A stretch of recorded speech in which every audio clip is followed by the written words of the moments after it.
Merci d'être resté avec nous. Et si l'ère du tout pilule touchait à sa fin depuis les alertes sanitaires liées au risque d'accident vasculaire cérébral concernant les pilules de 3e et 4e génération, la vente de ce type de contraceptif ne cesse de chuter. A l'inverse, les stérilets et les implants connaissent un véritable boom des ventes avec une hausse de 28% en mars 2013 par rapport à l'année précédente. Anneaux vaginaux, stérilets, patchs ou encore implants, en matière de contraception, le choix est large.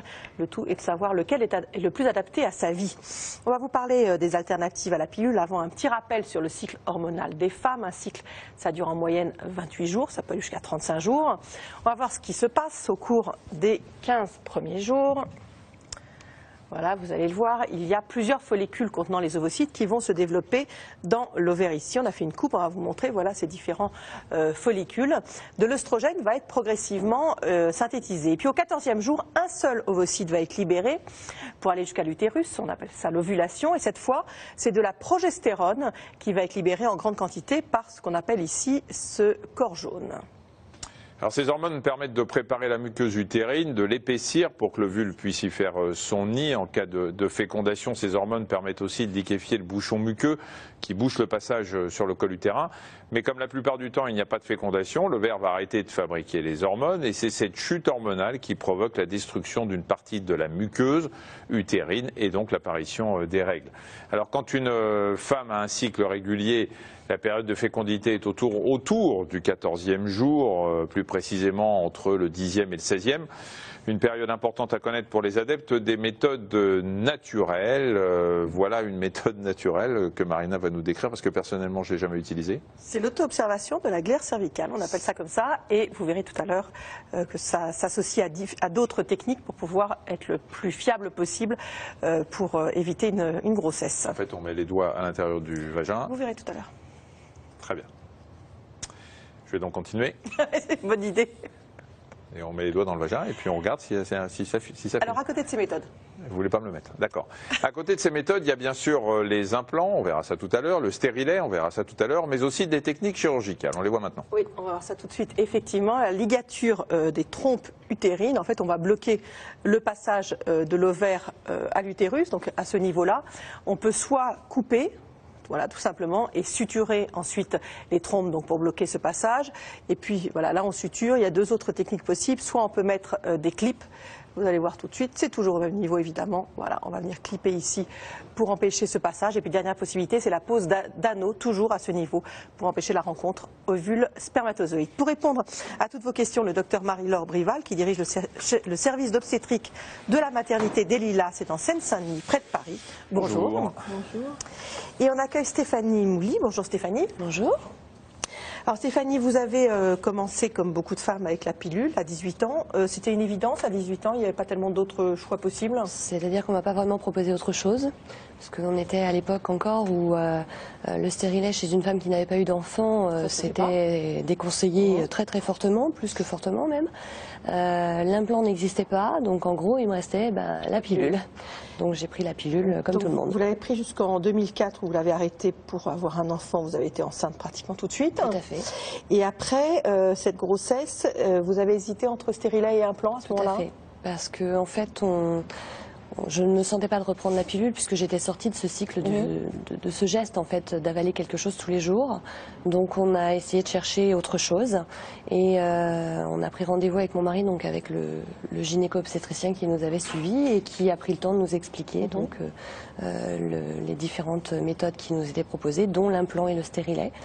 Et on est parti sur l'implant parce que ça nous paraissait relativement simple et facile à vivre. Donc, Et ça a été facile à vivre? Oui, il a fallu en gros peut-être 2-3 mois pour que vraiment la situation soit vraiment complètement stabilisée, que je n'ai plus de petits problèmes de petits boutons ou de choses comme ça qui pouvaient de temps en temps se promener, mais voilà, ça a pris quelques semaines et au bout de quelques semaines c'était rentré dans l'ordre. Docteur Brival, on rappelle qu'il s'agit d'une sorte de petite tige qu'on met sous le bras, sous la peau du bras et qui va libérer des hormones? C'est ça, c'est une petite une matière en polyéthylène en quelque sorte, imprégnée d'hormones qui va diffuser sur 3 ans dans les tissus sous-cutanés et assurer la contraception. Il n'y a pas de contre-indication, il n'y a pas de problème particulier avec? Non. C'est deux questions différentes. Il n'y a pas de contre-indication, ça fait partie de ces contraceptions hormonales sans contre-indication vraiment. En revanche, il peut y avoir quelques petits soucis avec l'implant. D'accord. On dit que les gynécos aiment les poser, c'est pas un problème, mais les retirer, on n'aime pas trop parce qu'il faut faire des incisions. Oui, c'est ça. Il faut avoir une certaine maîtrise du geste pour pouvoir l'enlever. C'est pas si compliqué que ça. En fait, l'ablation dépend de la qualité de la pose.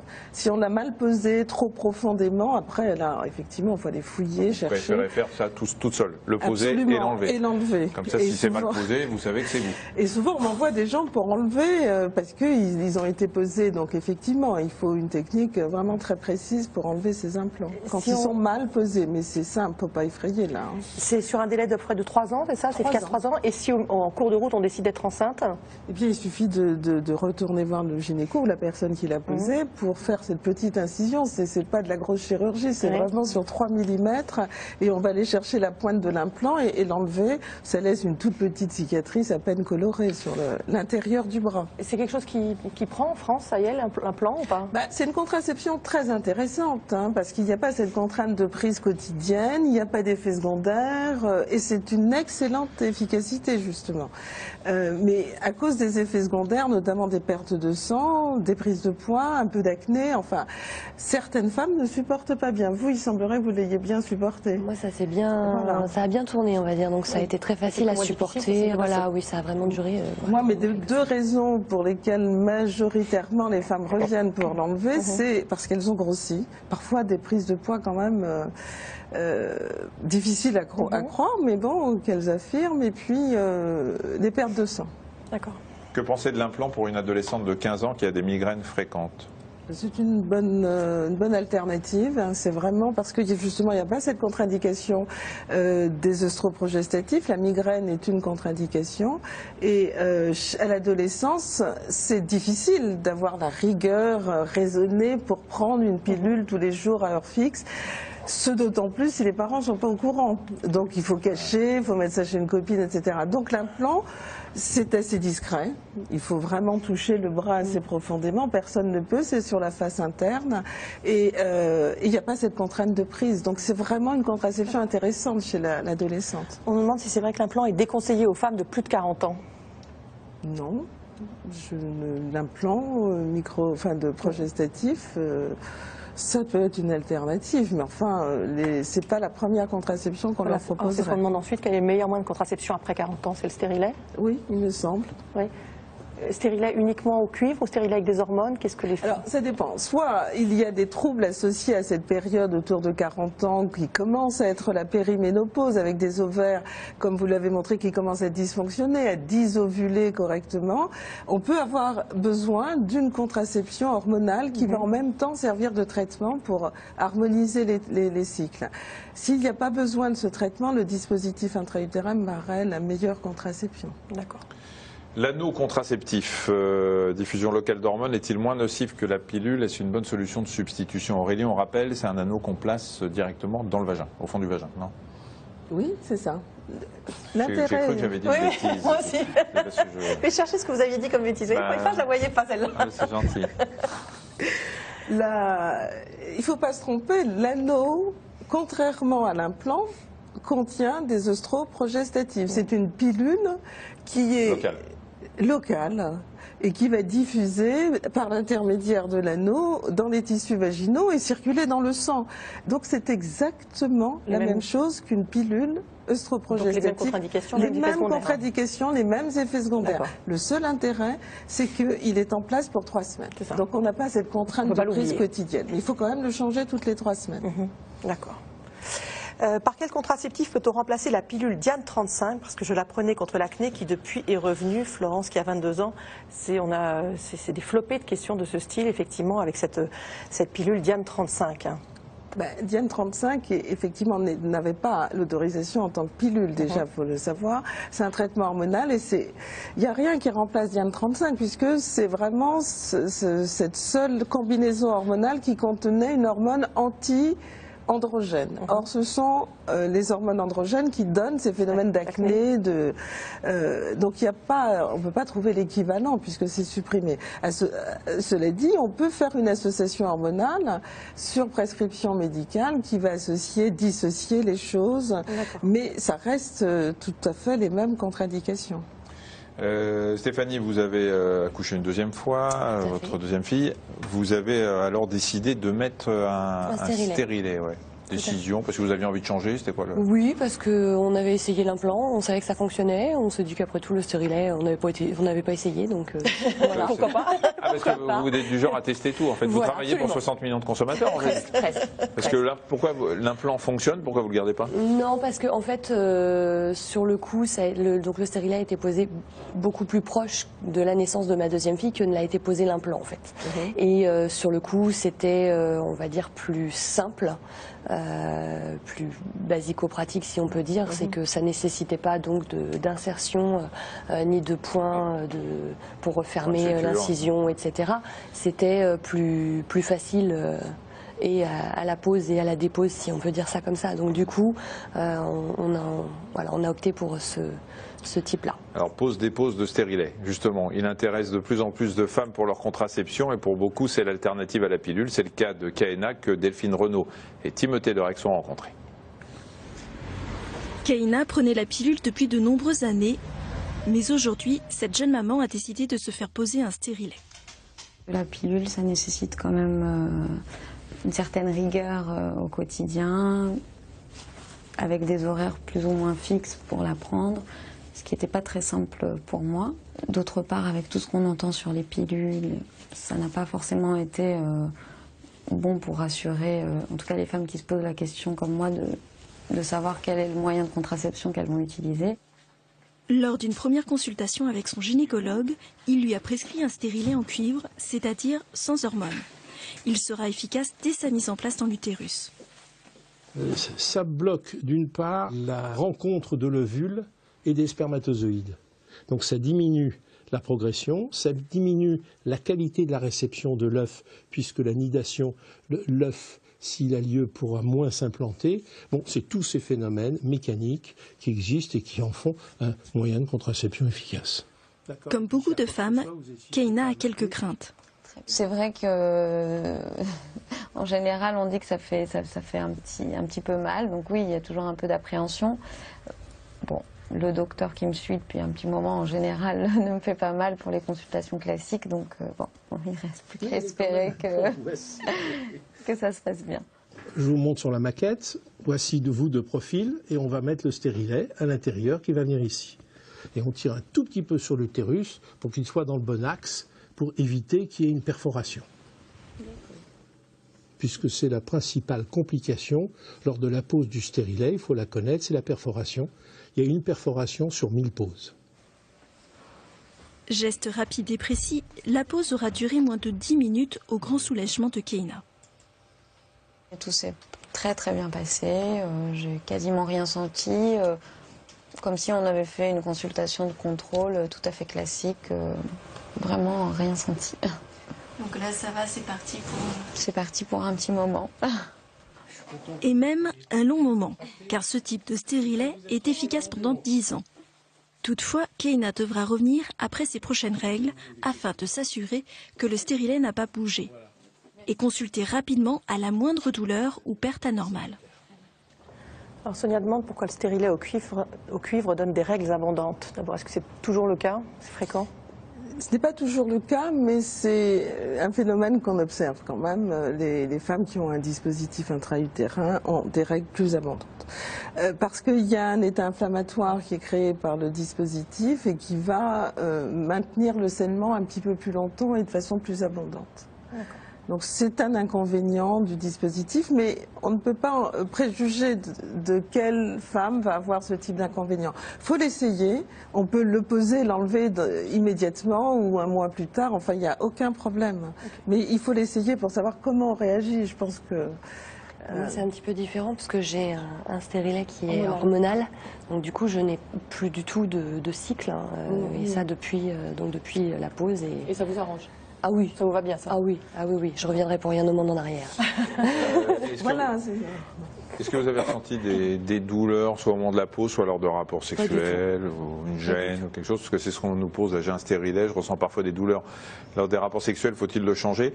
Je vais me mettre du côté des hommes aussi, il y en a qui disent que ça les pique, que ça fait un peu bilboquet.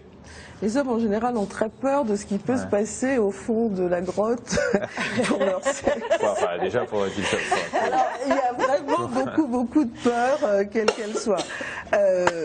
Non, enfin, le fil qui sert de repère pour pouvoir l'enlever et voir s'il a bougé, c'est un fil, c'est comme un cheveu. Si vous le coupez très court, il va être en épi, avec une tendance effectivement à piquer. Donc là, c'est une question de technique. Il faut le couper assez long, mais pas non plus sur des kilomètres, mais 2 cm plutôt qu'un demi-centimètre. Et il se recoupe sur le col et là, on ne sent pas le dispositif intra-utérin, ni la femme, ni l'homme, puisque vous l'avez bien montré tout à l'heure, il est dans l'utérus. Et beaucoup de femmes pensent que c'est une espèce d'épi au fond du vagin qui attend. Il est dans l'utérus, mais le fil dont vous parlez sort par le col pour que vous puissiez l'attraper et le sortir. Tout à fait, oui. Donc c'est ça qui inquiète les hommes. Est-ce qu'en gros, pour être très concret... Oui, mais c'est qu'il se recourbe contre le col. C'est-à-dire si on le laisse suffisamment long... Sauf s'il est trop court. Absolument. Et c'est quand il est trop court que ça peut piquer. Est-ce qu'un homme peut se piquer le gland avec un fil de stérilet? Sur un fil trop court, puisqu'il va sortir à travers le col sur un demi-centimètre en épi, oui, tout à fait. Il peut avoir, mais c'est pas non plus de la catastrophe. Il va sortir. C'est pas une blessure de guerre non plus. Pardon ? C'est pas une blessure de guerre non plus. Non, c'est pas non plus. Voilà, j'ai cherché le mot. Je ne sais pas si vous êtes déjà piqué le gland, Marina, mais... je ne le fais jamais. Je ne sais pas pourquoi, mais alors jamais. Je ne l'ai pas personnellement testé, mais très franchement, ça donne pas envie. Et c'est tout ce que vous allez retenir de cette émission, c'est la possibilité de se piquer. Non, mais voilà, quand on voit ce que subissent les femmes en général dans leur parcours de vie, les accouchements, tout ça, les examens gynécologiques. C'est pas une raison pour se faire piquer le gland quand on est un homme. Vous n'allez pas être soutenu dans votre angoisse là. Je m'en doute, mais on a le droit d'être inquiet. C'est vrai. Mais ça y est. Vous avez dit que c'était pas une blessure de guerre. Franchement, ça... Non, c'est vous qui l'avez dit. Oui, mais parce qu'on était d'accord. Ah d'accord. Je vais me retirer alors. C'est ça, faites donc ça. Mandy dit qu'elle a entendu parler de la contraception par injection. Elle demande si c'est aussi sûr que la pilule. Est-ce qu'il y a des contre-indications? C'est très sûr. C'est une contraception très intéressante qu'on a aussi beaucoup abandonnée et qui souvent est assimilée à une contraception psychiatrique, des gens qui ne peuvent pas prendre la pilule, qui ne peuvent pas assumer une contraception. En fait, pas du tout, c'est une réelle contraception.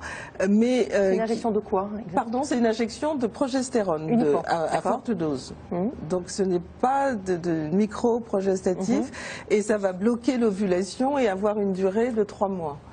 C'est une contraception efficace, mais qui comporte des contre-indications. Et surtout, ce qui gêne le plus, c'est que ça donne des troubles du cycle, puisque le contrôle du cycle est aléatoire sur 3 mois, comme ça, avec une injection unique. Et on s'est réservé à qui aujourd'hui, a priori? Aux femmes qui le demandent, en premier lieu, parce que ça peut convenir. De toute façon, quand on adhère à une contraception en la demandant, c'est curieux, mais il y a beaucoup moins d'effets secondaires. C'est comme tout traitement, 60% de l'efficacité dépend de l'adhésion au traitement. Et puis, certaines personnes qui ont du mal à prendre régulièrement une contraception et qui ne veulent pas d'un dispositif intra-utérin, par exemple. Quels sont les moyens de contraception sans hormones? Sont-ils aussi efficaces? Sonia, on va enfin savoir ce que vous ne vouliez pas m'expliquer tout à l'heure. Mais si, Michel, c'est mieux dans un sujet. Méthode Billings, courbe de température ou encore abstinence pendant les jours féconds. Certaines femmes se détournent des méthodes de contraception classiques qui comportent donc des hormones comme la pilule pour s'orienter vers une contraception que l'on appelle naturelle. C'est le cas de Marianne et Gustavio. Le couple a choisi d'utiliser la méthode symptothermique qui allie plusieurs paramètres d'observation. Delphine Renaud et Timothée Derex les ont suivis pendant une formation sur cette méthode. Regardez. Pendant longtemps, Marianne a pris la pilule. Depuis quelques années, ce mode de contraception ne lui convient plus. Je suis passée au stérilet parce que la pilule étant hormonée, je sentais que j'avais des faux cycles. C'était déjà quelque chose qui commençait à me déranger. Et j'avais envie d'autre chose. Il y a 3 ans, Marianne et son compagnon Gustavio découvrent une méthode qui leur convient encore mieux. La contraception naturelle, qui n'impose aucune prise d'hormones. C'est être à l'écoute de soi, se connaître et être libre de faire comme on le veut aussi. Oui, d'être autonome. D'être autonome. Responsable aussi. Responsable de nos actes, autant l'un que l'autre pour le coup. La méthode leur a permis de concevoir quand ils le souhaitaient un petit garçon. Aujourd'hui, ils veulent réactualiser leurs connaissances pour s'assurer de l'efficacité de leur contraception. Le couple a donc rendez-vous avec leur formatrice pour se remémorer la méthode. Elle se base sur l'observation de plusieurs symptômes du cycle de la femme. Souvenez-vous, les indices majeurs de fertilité que l'on observe, il y a la température, la glaire cervicale, ce mucus qui est sécrété par le col de l'utérus, le col de l'utérus lui-même, si tu es à l'aise pour t'observer, et puis bien évidemment, lorsque maintenant on a du recul, la longueur des différents cycles précédents. Donc on va combiner tout ça. Pour mieux comprendre les périodes de fertilité et d'infertilité, la formatrice leur donne des repères comme l'aspect de la glaire cervicale. Je vais vous proposer quelques photos et vous allez me dire ce que vous voyez. Donc, qu'est-ce que vous pourriez dire de cette glaire-ci? C'est épais, ouais. Épais, blanc. Oui. Là, ça commence à devenir... Plus élastique. Ouais. Plus élastique, oui. Et avec celle-ci, quelle différence? Celle-ci est claire. Celle-ci est plus blanchâtre et celle-ci, forcément, Celle-ci est plus fertile que celle-ci. Translucide. Voilà. Et donc, filante, comme de l'élastique ou du chewing-gum, et transparente, voire même qui pourrait être liquide comme de l'eau. Donc là, nous sommes sur une glaire de haute fertilité, haute qualité. Pour s'assurer que Marianne et Gustavio comprennent bien les différents symptômes liés à l'ovulation, Ségolène leur propose quelques exercices. Vas-y Gustavio, où est le pic? Le pic est là.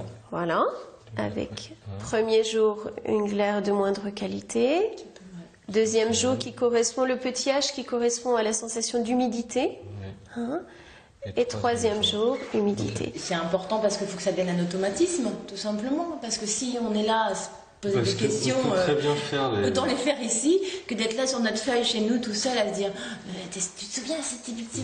Alors là ça n'a plus d'intérêt, il faut que ça se fasse automatiquement, il faut que ça soit évident et que ça devienne quelque chose d'habituel, de quotidien et de simple. Ça va être très rassurant puisque une fois qu'on a validé la fin de la période fertile, le couple est vraiment tranquillisé qu'il n'est plus fertile. C'est pour cette raison que Marianne et Gustavio reviendront régulièrement entretenir leurs connaissances. Car si l'efficacité théorique de cette méthode est reconnue par l'Organisation mondiale de la santé, dans la pratique, sa complexité la rend moins fiable. Quand on voit, je sais que ça vous laisse sans voix, Michel, mais juste une question. Quand on voit là les différentes photos de glaire cervicale, on imagine qu'il suffit qu'il y ait une infection pour que ça puisse modifier l'aspect. Tout à fait.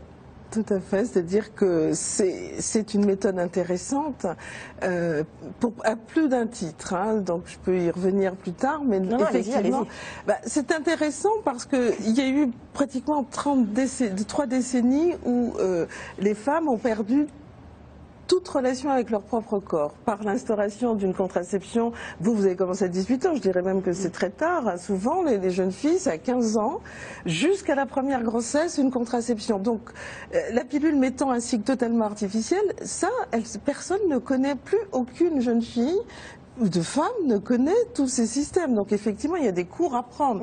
Alors ça devient un peu fastidieux quand on voit ce qui se passe.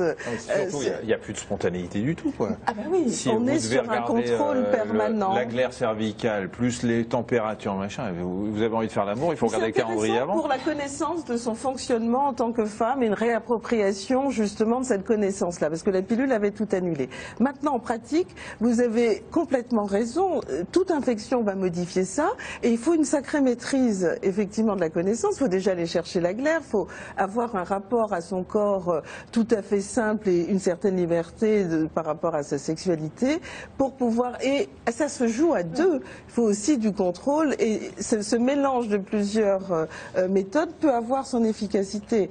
Le gros désavantage, c'est que ça exclut toute relation sexuelle pendant la période fertile et la période théoriquement et souvent confirmée de plus grande libido. Enfin, ça exclut le rapport, ça exclut pas la relation sexuelle. La pénétration, il n'y a pas que ça.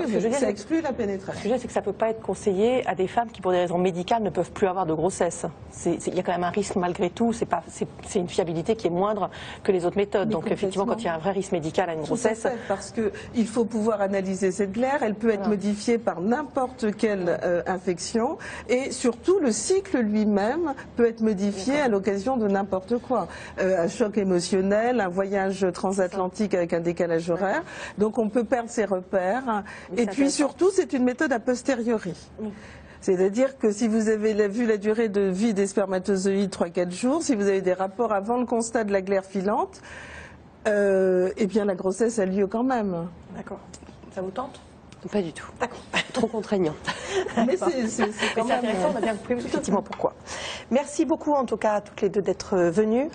Demain dans Allo Docteur, on parlera des douleurs aux genoux et on verra quelles sont les causes et quand il faut opérer. Et puis un appel à témoins, Michel. Vous avez beau compter les moutons, vous tournez des dizaines de fois dans votre lit, rien n'y fait, vous êtes abonné aux Nuits Blanches, bref, vous êtes insomniaque, votre témoignage nous intéresse pour une prochaine émission d'Allo Docteur. Vous nous appelez au 01 58 88 85 21. Benoît, qui n'est pas à l'abri d'une saillie hydrolactique, me disait dans l'oreille, si vous prenez l'avion, c'est la glaire des étoiles. Oh, c'est joli ça. C'est pas mal. Non, mais c'est pas une saillie hydrolactique, c'est Rimbaud, c'est Rimbaud dans l'oreille. C'est magnifique. Il pourrait présenter l'émission. On se retrouve demain? Oui, bien à 13h40. sûr. Merci. Très bon après-midi, au revoir.